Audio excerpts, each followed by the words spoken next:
محمود قریشی صاحب کی بہو بین قریشی صاحب کی اہلیہ، ان کو جس طرح سے ان کی گھر کی دہلیز سے اغوا کیا گیا، مسلح افراد نے گاڑی کے شیشے توڑے، ان کو بندوقوں کے سائے تلے ایک نامعلوم گاڑی میں بٹھایا اور اس کے بعد 4 گھنٹے وہ مبہوس رہیں۔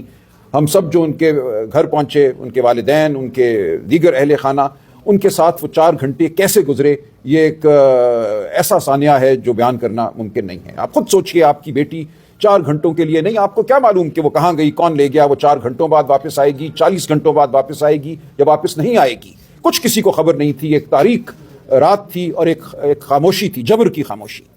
تو یہ ثانیہ صرف شاہ محمود قریشی صاحب کی بہو کے ساتھ نہیں ہوا، اس ثانیہ نے ہمیں یاد دلایا اس فسطائیت کا، اس بے شرمی کا جو پچھلے 2 سال سے اس ملک میں برپا ہے۔ دیکھیں، میں نے لاہور کے ایک حلقے سے الیکشن لڑا، صاحبزادہ صاحب نے بھی الیکشن لڑا فیصل آباد سے۔ ہم گواہ ہیں اس بربریت کے جو آپ سب نے، ہماری بہنوں نے، ہمارے بھائیوں نے سہی ہے پچھلے 2 سالوں میں۔ وہ سمن آباد ہو، وہ اچھرا ہو، جس گلی میں گیا میں نے یہی خبر سنی، یہی میں نے دکھ کی داستان سنی۔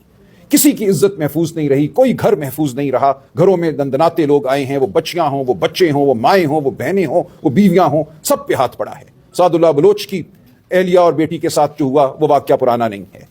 کل رات ہم نے دیکھا پورے ملک میں خیبر پختونخوا میں لوگوں کو اغوا کیا گیا، ریاض فتحانہ کے بیٹے کو اغوا کیا گیا، ڈاکٹر زرکا کے خاندان پہ ہاتھ ڈالا گیا۔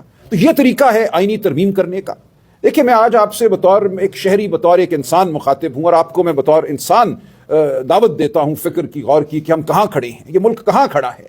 ایسا جبر ہم نے پچھلے 400-500 سال میں نہیں سنا کہ ہوا ہو، کہ گھروں میں بے دھاوا بولا گیا ہو، بہو بیٹیوں کو اٹھایا گیا ہو سیاسی مقصد کے لیے۔ انگریز نے یہ نہیں کیا۔ 1860 میں جو انگریز نے قانون بنائے، جو ضابطۂ فوجداری بنایا، اس میں لکھ دیا کہ گھر میں داخل نہیں ہوگا کوئی، بہو بیٹیوں کو، خواتین کو طلب نہیں کیا جائے گا تھانے میں۔ یہ تمام چیزیں انگریز نے 1860 میں لکھی تھی، جن کو آج ہم 2024 میں پامال کر رہے ہیں۔ کوئی قانون نہیں ہے، کوئی شرافت نہیں ہے، کوئی، میں سمجھتا ہوں اس وقت قاعدہ نہیں ہے، کوئی بے شرمی کی حد نہیں ہے جس کو ہم پھلانگنے کو تیار نہیں ہیں۔ اور کہا یہ گیا اس بچی کو، میں موجود تھا جب وہ بازیاب ہوئی، جب وہ واپس آئی، اس کی تمام بات کل رات میں نے سنی شاہ محمود صاحب کی بہو کی۔ اس نے کہا مجھے ایک ہی بات کہی گئی، بدتمیزی نہیں کی گئی اس کے ساتھ۔ 4 گھنٹے اس کو نہیں پتا تھا کہ اس کے ساتھ کیا ہونا ہے، وہ ایک بند کمرے میں تھی، باہر بندوقیں تھامے لوگ کھڑے تھے۔ وہ کہتی ہے مجھ سے جو بات کی گئی، ایک صاحب اندر آئے اور انگریزی میں مجھ سے بات کی انہوں نے کہا یہ جو ہم نے آپ کو اٹھایا ہے، یہ اس ملک کی معاشی ترقی کے لیے ضروری ہے۔ یہ ہم ایک سگنل دے رہے ہیں کہ ہم اس ملک میں معاشی ترقی کے لیے ہر قدم اٹھانے کو تیار ہیں۔ یہ وہ قدم ہے جو آپ اٹھائیں گے معاشی ترقی کے لیے؟ آپ اس ملک کو کیا بنانا چاہتے ہیں؟ قبرستان میں معاشی ترقی ہوا کرتی ہے، بے شرمی میں معاشی ترقی ہوا کرتی ہے۔ یہ وہ لوگ ہیں جو آج اس ملک پر قابض ہیں، جو یہ سمجھتے ہیں کہ وہ اس ملک میں معاشی ترقی برپا کریں گے جبر کے ذریعے۔ وہ طالب علم ہوں، طلبہ ہوں، احتجاج کرتے ہوئے ان پہ ڈنڈے برسائے جائیں گے، گولیاں برسائی جائیں گی، واقعات کو چھپایا جائے گا، کیا ہوا کیا نہیں ہوا حقیقت سامنے نہیں آئے گی۔ ایک خوف کا سما ہوگا جس میں آپ کہتے ہیں کہ فیکٹریاں چلیں گی، دوڑیں گی، آپ کہتے ہیں کہ اس میں روزگار پیدا ہوگا۔ آج مجھے کوئی کم عمر شخص، نوعمر شخص، نوجوان ایسا نہیں ملتا جو اس ملک سے بھاگنے کا ارادہ نہیں رکھتا۔ میں حقیقتاً یہ کہتا ہوں، میں بہت یونیورسٹیوں کالجوں میں جاتا ہوں، مجھے بلایا جاتا ہے لیکچر دینے کے لیے، نوجوان نسل سے گفتگو کرنے کے لیے، اور میں پوچھتا ہوں ان سے کہ کون اگلے 30 سال 40 سال اپنے دیکھتا ہے کہ اس ملک میں آپ پھلے پھولیں گے، آپ اپنا کیریئر جو ہے یہاں بنائیں گے؟ میں کہتا ہوں ہاتھ اٹھاؤ۔ 100 کے مجمع میں، 100 کی کلاس میں شاید 1-2 ہاتھ اٹھاتے ہیں جو کہتے ہیں کہ ہم اس ملک میں اپنا مستقبل دیکھ رہے ہیں۔ تو آپ نے کیا برپا کر دیا ہے؟ آپ نے اس ملک میں جو بنیادی ایک رشتہ ہوتا ہے ریاست کا شہری کے ساتھ، ریاست کا اپنے بچوں کے ساتھ، اپنے نوجوانوں کے ساتھ، اس کو آپ نے تار تار کر دیا ہے۔ اور آپ کہتے ہیں ہمیں IMF سے لون مل گیا، اب یہ معیشت دوڑے گی، ہم نے SCO کانفرنس کر دی، اب یہاں پر فراوانی ہوگی۔ کس چیز کی فراوانی ہوگی؟ جبر کی، ظلم کی فراوانی ہوگی۔ تو میں آپ سے گزارش کرتا ہوں کہ جو کچھ اس ملک میں ہو رہا ہے اس کو چھپائیے نہیں۔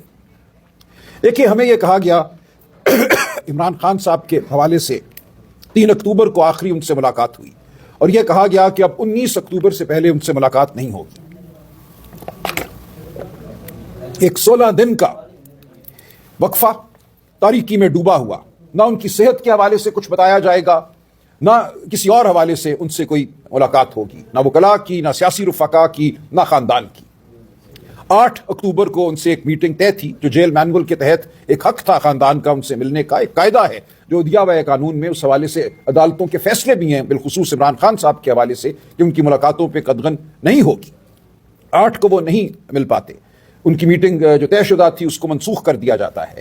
ان کی ایک ہمشیرہ جو آزاد ہیں اب بھی، باقی 2 تو جیل میں ہیں جن کو ناحق گرفتار کیا گیا، وہ آتی ہیں اسلام آباد. میں ان کی طرف سے ایک پٹیشن دائر کرتا ہوں، وہ ہائی کورٹ میں لگتی ہے. ہم یہ استدعا کرتے ہیں کہ انسانی رویوں کے تحت آپ ایک ہمشیرہ کو یا ایک ایسے ڈاکٹر کو جس پہ انہیں اعتماد ہے، خان صاحب کو اور ان کے خاندان کو، ان کو 20 منٹ کے لیے صرف ملنے دیجیے خان صاحب کو، تاکہ جو کروڑوں لوگ پاکستان میں اس وقت تشویش میں مبتلا ہیں ان کی تشویش ختم کی جا سکے. عدالت نے بدقسمتی سے ہماری درخواست رد کی. میں پورا دن اس دن عدالت میں بیٹھا. 4 بجے ہمیں بتایا گیا، 9 بجے صبح ہماری جو استدعا تھی وہ سنی گئی کہ ہمیں قابل غور نہیں سمجھا گیا ہماری استدعا کو. ہم آئے باہر. ہماری پولیٹیکل کمیٹی نے ایک ہنگامی اجلاس کیا. اس میں ہم نے یہ فیصلہ کیا کہ اب ہمیں احتجاج کرنا ہے. ہم قانونی راستہ اپنا چکے، کوئی اور آگے ہمیں راستہ نظر نہیں آتا. ہم عمران خان صاحب کو 16 دن ان کے رحم و کرم پر نہیں چھوڑ سکتے.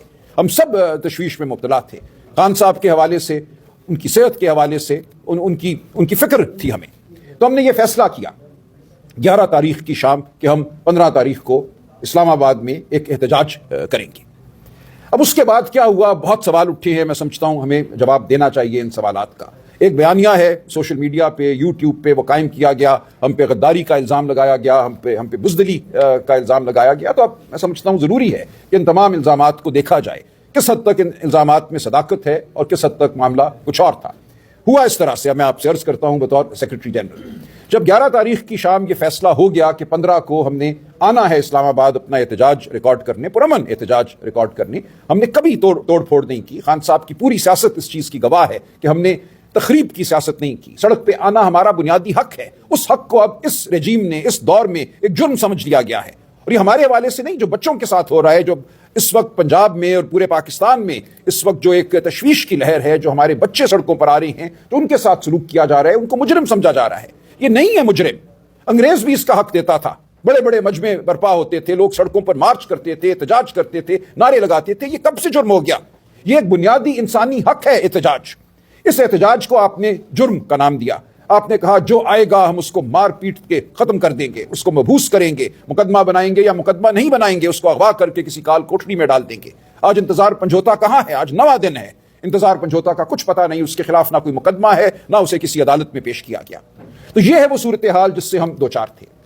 12-13 تاریخ کے دوران مجھے مختلف علاقوں سے، پنجاب، خیبر پختونخوا اور اس سے آگے بھی، ایم پی اے حضرات کے فون آئے. تقریباً 70-75 ایم پی اے حضرات کے مجھ سے رابطہ ہوا. اور مجھے یہ کہا گیا کہ جو فسطائیت کا عالم ہے اس وقت 4 اور 5 اکتوبر کے بعد، جتنے لوگ ہمارے اٹھا لیے گئے ہیں، بے گناہ لوگ اٹھا لیے گئے ہیں، جو بچوں کو مارا پیٹا گیا ہے، تو ہم اس وقت اس قابل اپنے آپ کو نہیں پاتے کہ ہم اسلام آباد صحیح طریقے سے آ سکیں. ہم روپوش ہیں، ہم گھر سے باہر نکلنے کی حالت میں نہیں ہیں. تو اس حوالے سے یہ کہا گیا کہ اس بارے میں غور کیا جائے. شاید ہم اس طریقے سے اسلام آباد نہ پہنچ سکیں جو ہمارے راستے میں کنٹینر لگائے جائیں گے، جو ہم پر شیلنگ ہوگی، جو مار پیٹ ہوگی. پہلے ہی ہم اپنے بہت سے لوگ کھو بیٹھے ہیں، جو حکومت خانوں میں ہیں، جو تھانوں میں ہیں. تو غور کیجیے. ہم نے یہ بات پولیٹیکل کمیٹی کے سامنے رکھی. اس پہ غور جاری تھا. ہم سمجھتے تھے کہ اس کے باوجود ہمیں اپنا احتجاج جو ہے وہ ریکارڈ کرنا چاہیے، کہ ہمیں مختلف ایمبسیز سے، دوست ممالک کی ایمبسیز سے، وہ ممالک جنہوں نے یہاں شرکت کرنی تھی SCO کے اجلاس میں، ان کی جانب سے درخواستیں وصول ہوئیں کہ آپ یہ احتجاج نہ کیجیے 15 کو. اب یہ وہ ممالک ہیں جن کے ساتھ ہمارا حکومت میں قریبی تعلق رہا ہے. ہم ان کو پاکستان کا خیر خواہ سمجھتے ہیں. آئندہ بھی ہم سمجھتے ہیں کہ اس ملک کی حقیقی حکومت عمران خان صاحب کے تحت PTI کی حکومت ہوگی. ہم نے ان لوگوں سے، ان ریاستوں سے آئندہ بھی معاملہ رکھنا ہے. ان کی درخواست کو ہم بیک جنبش قلم مسترد نہیں کر سکتے تھے. یہ بھی ایک واقعہ تھا جس کو ہم نے سامنے رکھا. اسی طرح ہمارے جو اس وقت آئین کی بقا میں جو ہماری جد و جہد ہے، اس میں جو ہمارے حلیف ہیں مولانا فضل الرحمان اس میں سر فہرست ہیں. ان کا کردار جو ہمارے سامنے آیا ہے، جو انہوں نے ثابت قدمی دکھائی ہے، میں سمجھتا ہوں انشاءاللہ قائم رہے گی اور پاکستان کی تاریخ میں سنہرے حروف میں لکھی جائے گی. ان کی جانب سے بالخصوص ایک درخواست آئی کہ یہ نہ کیجیے آپ. ہم نے کوئی اس پہ جواب نہیں دیا حتمی ان کو، لیکن یہ تمام معاملات ہم نے سامنے رکھے پولیٹیکل کمیٹی کے کہ اب ہمیں کیا کرنا چاہیے. ہمارے سامنے خان صاحب کی صحت، ان کی زندگی سب سے مقدم امر تھا. ہم سمجھتے تھے کہ یہ کہہ دینا کہ ان سے ملاقات نہیں کرائی جائے گی، معالج کو نہیں ملایا جائے گا، یہ غلط رویہ تھا. اس کے خلاف احتجاج ہمارا حق تھا. 14 تاریخ کے دوران مجھ سے اور دیگر ہماری لیڈرشپ کے افراد سے رابطے ہوئے حکومت کی جانب سے. اور یہ کہا گیا کہ آپ ڈاکٹر عاصم یوسف کو بلوا لیجئے، ہم دیکھ لیں گے، انشاءاللہ ان کی ملاقات ہو جائے گی، جو خان صاحب کے اعتماد کے ڈاکٹر ہیں۔ یہ ہماری گفتگو ہوئی۔ عاصم یوسف صاحب ملک سے باہر تھے، میں نے ان کو فون کیا، ان کو ڈھونڈا، درخواست کی، وہ فوراً اگلی فلائٹ لے کر پہلے کراچی اور پھر کراچی سے اسلام آباد پہنچے۔ 14 تاریخ کی دوپہر وہ اسلام آباد آ گئے تھے، اور ہمیں یہ امید دلائی گئی، تقریباً یقین دلایا گیا کہ ان کی ملاقات میں کوئی کباہت نہیں ہے، وہ ایک پروفیشنل ڈاکٹر ہیں، وہ باہر آ کر کوئی سیاسی بیان نہیں دیں گے، کوئی سیاسی میسج خان صاحب کا وہ نہیں لے کر آئیں گے، وہ صرف ان کی صحت کے حوالے سے جو بھی معائنہ کریں گے وہ ایک میڈیکل رپورٹ دیں گے۔ تو ہم اس امر کو بھی ہم نے سامنے رکھا کہ یہ بات ممکن ہے کہ یہ ہو جائے، اور ہمیں کسی حد تک انسانیت کی بنیاد پر یہ امید تھی، یقین تو میں نہیں کہوں گا، امید تھی، قوی امید تھی کہ ان کو ملنے دیا جائے گا۔ جب یہ سارے عوامل 14 تاریخ کی شام سامنے رکھے گئے، ہمارے 70-75 MP حضرات کی درخواست، دوست ممالک کی درخواست، ہمارے جو حلیف جو اتحادی ہیں ان کی درخواست، مولانا صاحب بالخصوص، اور یہ امکان ہی کہوں گا اس کو کہ ڈاکٹر عاصم یوسف کو ملنے دیا جائے، ان تمام چیزوں کو سامنے رکھ کر میں کہوں گا پولیٹیکل کمیٹی نے ایک فیصلہ کیا، دیانتداری سے فیصلہ کیا۔ میں اس تمام بحث میں میں موجود تھا جو پولیٹیکل کمیٹی میں ہوئی، اور ایک بحث ہوئی، ایسا نہیں ہے کہ یہ ایک آسان فیصلہ تھا، آسان فیصلہ ہرگز نہیں تھا، اس میں آراء تھیں، مختلف آراء تھیں، لیکن حتمی فیصلہ یہی ہوا کہ ہمیں ان تمام عوامل کو سامنے رکھتے ہوئے 15 تاریخ کو جو پروٹیسٹ ہے وہ نہیں کرنی چاہیے۔ ایک فیصلہ ہو گیا۔ اب یہ کسی کا صادر کرنا فرمان کہ یہ فیصلہ بدعہدی پر مبنی تھا، یہ غداری تھا، یہ میں آپ پہ چھوڑتا ہوں۔ جو بات ہوئی، جس طرح ہوئی، وہ واقعات میں نے آپ کے سامنے رکھ دی ہیں۔ میری نظر میں جو بھی رائے دی گئی، میں اپنی رائے کی حد تک تو ظاہر ہے وثوق سے کہہ سکتا ہوں، صاحبزادہ صاحب یہاں بیٹھے ہیں، دیگر رفقا، ہم سب نے اپنی اپنی رائے پوری دیانتداری سے دی، اور اس رائے کی بنیاد پر ایک مجموعی فیصلہ ہوا۔ اب اگر کوئی اس فیصلے کو بددیانتی پر مبنی قرار دینا چاہتا ہے تو اس کی مرضی ہے، بیانیہ بنانے پہ تو کوئی پابندی نہیں ہے، آپ کہہ سکتے ہیں، کچھ بھی کہہ سکتے ہیں، لیکن جو حقیقت ہے وہ پورے صدقے دل سے، وضاحت سے اور بغیر کوئی چیز چھپائے میں نے آپ کے سامنے رکھ دی ہے۔ اب یہ ہے وہ صورتحال، لیکن دیکھیں اس سے اب ہم نے آگے بڑھنا ہے۔